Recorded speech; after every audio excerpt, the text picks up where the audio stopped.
আসসালামু আলাইকুম সবাইকে আজকে টপ 10 মার্কেট রিভিউয়ে স্বাগত জানাচ্ছি। আজকে সপ্তাহের প্রথম দিন, রবিবার 23 অগস্ট। আজকে ডিএসসিতে টার্নওভার হয়েছে 711 কোটি, যা গতকালকের থেকে প্রায় 40 কোটি টাকা বেশি। কিন্তু ইন্ডেক্স আমরা বড় ফল হতে দেখলাম, 63 পয়েন্ট পড়ে গিয়েছে।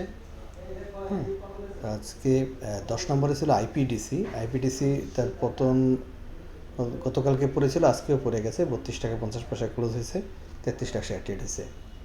9 নম্বরে মালেক স্পিনিংটাও আজকে বেশ কমে গিয়েছে, 48 টাকায় নেমে এসেছে, 22 লাখ শেয়ার ট্রেড হয়েছে। 8 নম্বরে এশিয়াটিক ল্যাব আজকে বেশ কমে গিয়েছে, প্রায় 4 টাকা কমে গেছে, 4 টাকা কমে 9,70,000 শেয়ার ট্রেড হয়েছে, 117 টাকা 20 পয়সা ক্লোজ হয়েছে। 7 নম্বরে আমরা দেখলাম লাভেলো গতকালকে থেকে প্রায় গত কয়েকদিনের টপ 10-এ ছিল না, কিন্তু প্রাইসটা অনেক কমে এসছে, 64 টাকা 90 পয়সা নেমে আসছে।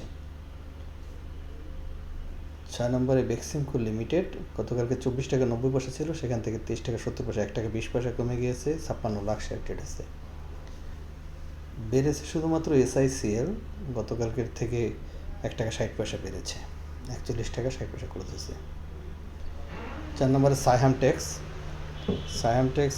31 টাকা 30 পয়সা, গতকালকে রেটে ক্লোজ হয়েছে, 60 লাখ শেয়ার ট্রেড হয়েছে। 3 নম্বরে ফার কেমিক্যাল গতকালকের থেকে প্রায় 90 পয়সা বেড়েছে, 1,18,00,000 শেয়ার ট্রেড হয়েছে। 2 নম্বরে রানার অটো 80 পয়সা বেড়েছে, 80 পয়সা বেড়ে 50 লাখ শেয়ার ট্রেড হয়েছে, 53 টাকা হয়েছে।